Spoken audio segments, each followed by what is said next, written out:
देखिए, देश में जो हालात बने हुए हैं ये कोई नए नहीं हैं।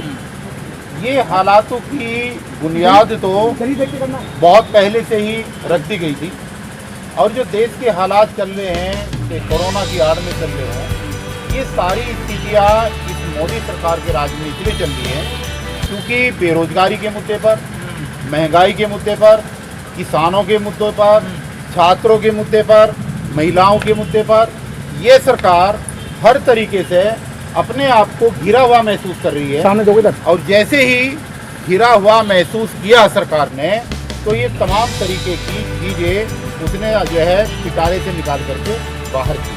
लेकिन सरकार तो कह रही है कि जो 70 सालों में काम नहीं हुआ वो इस समय हो गए। हाँ, 70 सालों में जो काम नहीं हुए वो इस बार हो गए हैं। जैसा आपने बताया, जीडीपी का माइनस जाना, देश के अंदर कोरोना के रूप में पूरे विश्व में ये देश नंबर 1 पर आने वाला है। ये मोदी जी की देन है। पूरे देश के अंदर जय श्री राम के नारे लग रहे हैं और दलितों को और मुस्लिमों को पकड़ पकड़ करके पीटा जा रहा है। ये इस सरकार की बहुत बड़ी देन है। किसान आत्महत्याएं कर रहे हैं, ये देन है इस सरकार की। और बेरोजगारी और छात्रों का जो भविष्य है बिल्कुल अंधकार में चला गया है। नौकरियां करोड़ों की संख्या में हाथ से निकल गई हैं, बच्चे बिल्कुल बेरोजगार घूम रहे हैं। ये सरकार की बहुत बड़ी देन है और इसको ये उपलब्धि बता करके अपना जो प्रचंड लहराने की कोशिश कर रहे हैं, ये दरअसल पूरा जनता की आंखों में धूल झोंकने का काम है।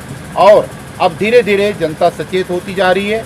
और जब जैसे जैसे जनता सचेत हो रही है और जो लोग भी भारतीय संविधान के खिलाफ बोल रहे हैं, जो लोग इस देश के अंदर बाबा साहब के मिशन के खिलाफ बोल रहे हैं, उन्हीं लोगों को ये प्रोत्साहित करने का काम कर रहे हैं, उन्हीं को इनाम देने का काम कर रहे हैं।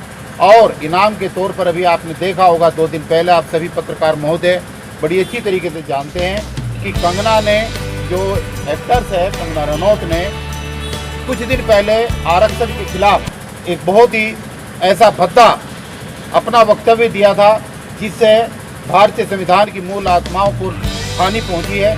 और उसी का नतीजा ये हुआ कि इस केंद्र की सरकार ने उनको 2 दिन पहले वाई श्रेणी की जो है सिक्योरिटी मुहैया करा दी है। लेकिन सर आप इतनी सारी खामियां बता रहे हैं सरकार में, लेकिन सर्वे तो बता रहा है कि प्रधानमंत्री की लोकप्रियता बढ़ रही है। देखिए, लोकप्रियता नहीं बढ़ रही है, ये सिर्फ इनकी मशीनों का कमाल है। जो देश के अंदर इनका एक इन्होंने हासिल किया हुआ है टेक्नोलॉजी कि ईवीएम मशीन के साथ छेड़छाड़ करो और इस देश पे और यहाँ पर राज करते रहो। इस बार अगर आपको याद होगा, भी कुछ दिन पहले उन्होंने घोषणा करी है कि 2025 के जो लोकसभा के आम चुनाव होंगे उसमें हमारी 404 सीटें आएंगी। पहले 330 डिक्लेयर की थी और इतनी ही आई।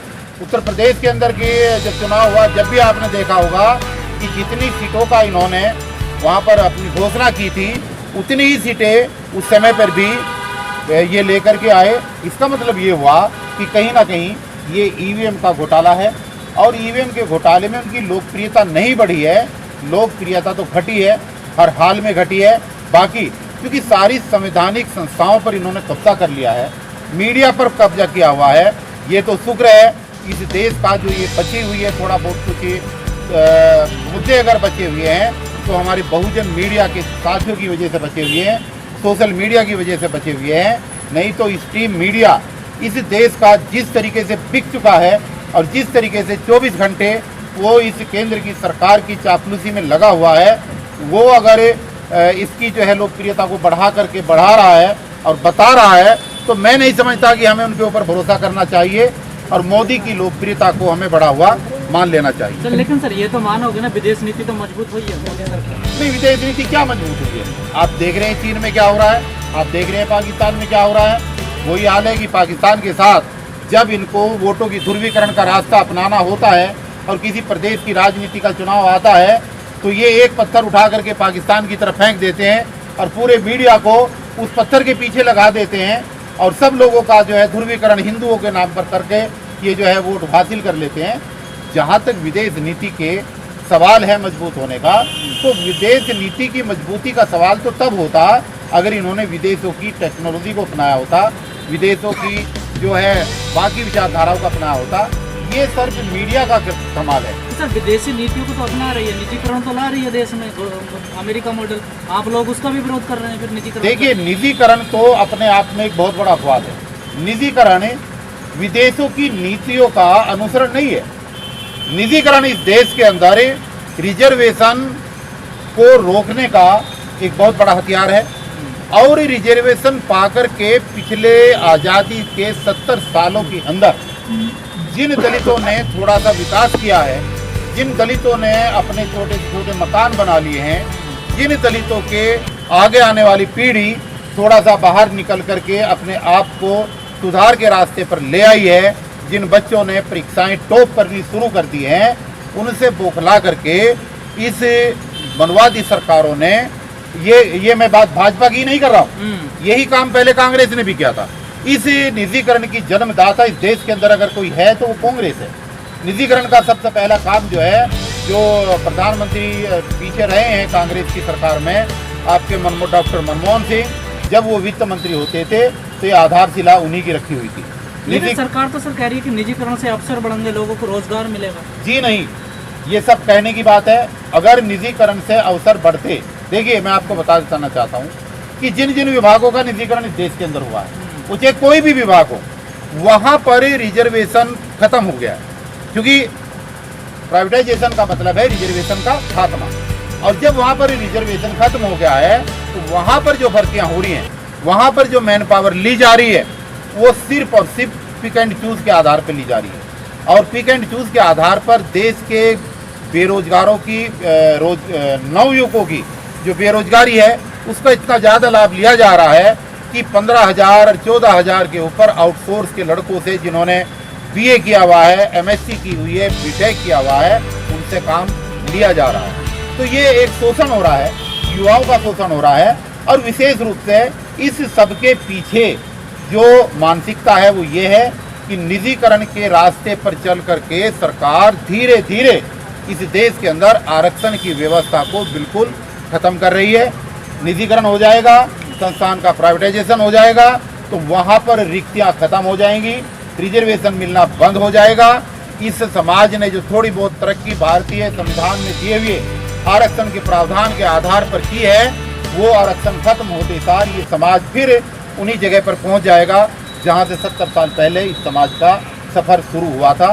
इसलिए कभी भारतीय संविधान को बदलना, कभी आरक्षण का मिटाना, कभी भारतीय संविधान में की प्रतियों को जलाना, ये सब कार्य इसलिए हो रहा है कि आने वाले समय में ये हर तरीके से इस देश के दलितों को नेस्तनाबूद कर सकें। तो क्या सर आपको लग रहा है देश में बेरोजगारी बढ़ी है? बेरोजगारी बिल्कुल बहुत बड़ी संख्या में बेरोजगारी बढ़ी है, और इस बेरोजगारी का परिणाम आपको दिखाई दे रहा है कि जहाँ पर एक चपरासी की पोस्ट के लिए सरकारी पद पर कहीं रिक्तियाँ निकलती हैं, वहाँ जहाँ क्वालिफिकेशन ही 8वीं पास या 10वीं पास मांगी जाती है, वहाँ एमए बीए किए हुए, डॉक्टरेट किए हुए बच्चे भी लाखों की संख्या में अपना आवेदन पत्र देते हैं। तो उनका इतनी बड़ी संख्या में आवेदन करना इस बात का सीधा सा प्रमाण है कि जहाँ पर एक मिनिमम क्वालिफिकेशन, उस वैकेंसी की मिनिमम क्वालिफिकेशन अगर 10वीं पास है और चपरासी की पोस्ट है, और उस पोस्ट के ऊपर अगर डॉक्टरेट किए हुए लोग अगर आवेदन कर रहे हैं, पीएचडी किए हुए छात्र आवेदन कर रहे हैं, डिग्री और डिप्लोमा किए हुए छात्र अगर आवेदन कर रहे हैं, तो उनका आवेदन करना इस बात का प्रमाण है कि छोटी से छोटी नौकरी के लिए भी वो युवा जो डॉक्टरेट किए हुए हैं, जो डिग्री किए हुए हैं, जो पीएचडी किए हुए हैं, जो बीटेक किए हुए हैं, जो एमएससी किए हुए हैं, वो भटक रहे हैं और लाचार घूम रहे हैं। लेकिन सर वित्त मंत्री कह रही है कि एक्ट ऑफ गॉड है, ये तो सब भगवान की देन है जिस वजह से हालात बने हुए हैं। देखिए, अगर इनकी बातों पर विश्वास करेंगे, अगर ये भारतीय जनता पार्टी में बैठे हुए और केंद्र की सरकार में बैठे हुए मंत्रियों पर विश्वास करें, तब तो यहाँ पर कुछ भी करने की जरूरत ही नहीं है। ना यहाँ पर साइंस को बढ़ावा देने की जरूरत है, ना संविधान को बढ़ावा देने की जरूरत है। नहीं संविधान को मानते हैं, नहीं साइंस को मानते हैं। ये तो जो है गौमूत्र पर विश्वास करने वाले लोग हैं, ये घंटा बजाने पर विश्वास करने वाले लोग हैं। और अगर इनके अनुसार जो भी कुछ हो रहा है, अगर ये कुदरती देन ही है, तो फिर सरकार को चुनने का, लोकतंत्र का क्या फायदा है इस देश के अंदर। तो इनके आधार पर और इनके वक्तव्य के आधार पर कुछ भी कह लेना, कुछ भी मांग लेना, कुछ भी सह लेना, ये सब बेवकूफ़ी है। इसलिए सरकार क्या कह रही है, पहली बात तो ये नहीं, सरकार की बातों पर क्यों विश्वास नहीं करना चाहिए सर? सरकार की बातों पर विश्वास नहीं करना चाहिए कि सरकार ने जिन लोगों को इनके मंत्रालय आवंटित किए हैं वो खुद ही अनपढ़ हैं, उनके पास खुद ही डिग्री नहीं है, देश के प्रधानमंत्री के पास डिग्री नहीं है। पहले इन्होंने स्मृति ईरानी को HRD डिपार्टमेंट दिया, जो देश की सबसे महत्वपूर्ण डिपार्टमेंट होता है, वो खुद ही उसके पास डिग्री नहीं है, वो खुद ही ग्रेजुएट नहीं है। आज जिसको वित्त मंत्री की जिम्मेदारी दी हुई है, क्या उसको वित्त मंत्री की पद पर रहने की किसी भी तरीके का कोई अनुभव है? तो ये तो जो कुछ भाषा तय बंद कमरे के अंदर कर लेते हैं, और जो भाषा ये RSS के मुख्यालय में बैठ करके तय कर लेते हैं, उसी भाषा के आधार पर ये सरकार चल रही है। और ये सरकार स्पष्ट रूप से ध्रुवीकरण के आधार पर चल रही है। इसके अलावा इस सरकार का कोई न एजेंडा है और न ही इस सरकार की कोई नीति है। ये देखिए, एक बात मैं पहले भी आपके चैनलों के माध्यम से कहा था और एक बार फिर कहा था, इनका बहुत ही स्पष्ट एजेंडा है। इनका पहला एजेंडा है 2025 में दोबारा केंद्र में अपनी सरकार को बना करके इस भारत देश को हिंदू राष्ट्र घोषित करना, और हिंदू राष्ट्र घोषित करने के बाद इस देश के अंदर बाबा साहब के बनाए हुए संविधान को खत्म करके एक नया संविधान लागू करना। इससे एक तीर से दो निशाने करने के फिराक में है। ये हिंदू राष्ट्र घोषित करके ये मुसलमानों को यहाँ से प्रताड़ित करेंगे, और ये आरक्षण का खत्म करने के लिए भारतीय संविधान को यहाँ से बदलना चाहेंगे। तो ये पूरी सरकार, इनका पूरा एजेंडा, इनका RSS का पूरा मुख्यालय इसी के ऊपर जो है चल रहा है। और बाकी लोग जो है इनके इस एजेंडे को समझ पा रहे हैं या नहीं समझ पा रहे हैं, लेकिन जो चौतरफा विरोध हो रहा है और जो बहुजन मीडिया ने इसमें अपना रोल अदा किया है, पूरे देश में युवाओं की आवाज़ को उठाने में, किसानों की आवाज़ को उठाने में, महिलाओं की आवाज़ को उठाने में, दलितों पर होने वाले अत्याचारों की आवाज़ को उठाने में, मुसलमानों के साथ होने वाली मॉब लिंचिंग की घटनाओं के खिलाफ जो आवाज़ बहुजन मीडिया ने उठाया है, ये उसी का परिणाम है कि धीरे धीरे लोगों में जागृति आ रही है और आनी चाहिए और आएगी, मैं ऐसा उम्मीद करता हूँ। और आने वाले 2025 के चुनाव में 2024 का जो चुनाव है, 2019 का पहले हुआ था, 2019 के चुनाव में जो है शायद जनता जागे और उनको ये समझ में आए कि निजीकरण के नाम पर, भारतीय संविधान को बदलने के नाम पर, इस देश को हिंदू राष्ट्र घोषित करने के नाम पर, जिस तरीके से कोरोना के नाम पर, कंगना के नाम पर, जिस तरीके से भी देश के अंदर नीतियां चल रही हैं, ये सब जो है गरीब लोगों को इस देश से बर्बाद करने की नीतियों का प्रतिफल है। और ये सरकार एक ही एजेंडे पर चल रही है कि किस तरीके से यहाँ से गरीब नहीं बल्कि गरीबों को। जो हालात बने हुए देश में, विपक्ष बिल्कुल कमजोर हो चुका है, उसकी भी एक वजह है सबसे बड़ी। विपक्ष के कमजोर होने का जो सबसे बड़ा कारण यह है कि पहले विपक्ष भी इसी रास्ते पर चला है। दलित और मुस्लिमों के लिए उनकी अवहेलना करना, उनकी उपेक्षा करना, क्योंकि विपक्ष भी पहले इसी लाइन पर चला है और चल चल करके अब वो बिल्कुल खत्म हो चुका है, टुकड़ों में बट चुका है। इसलिए विपक्ष भी उस धारदार आवाज से इनमें आवाज नहीं उठा पा रहा। दूसरा सबसे बड़ा कारण ये है कि पार्टी चाहे कोई भी हो, राजनीतिक दल चाहे कोई भी हो, मुखिया चाहे कोई किसी पार्टी का रहा हो, वो चाहे देश के मुख्यमंत्री रहे हो, चाहे देश के प्रधानमंत्री रहे हो, जिन लोगों ने देश में राजनीति की आड़ में अवैध पैसा और अवैध संपत्तियां इकट्ठी की हैं, उस अवैध संपत्ति को कैसे बचाए रखा जाए, उस आधार पर विपक्ष चल रहा है। क्योंकि जो भी थोड़ा सा बोलता है उसी के पीछे CBI लगा दी जाती है, उसी को जेल में डलवा दिया जाता है, उसी के पीछे ED लगाई जाती है। तो फिलहाल जिन देश के नेताओं को इस सरकार के खिलाफ आवाज़ उठानी चाहिए, वो सिर्फ अपनी संपत्तियों की कुर्सी को बचाने के लिए चुपचाप घरों में बैठे हुए हैं। इसलिए निष्पक्ष रूप से जो विपक्ष है वो अपनी आवाज़ को नहीं उठा पा रहा। चलिए ठीक है।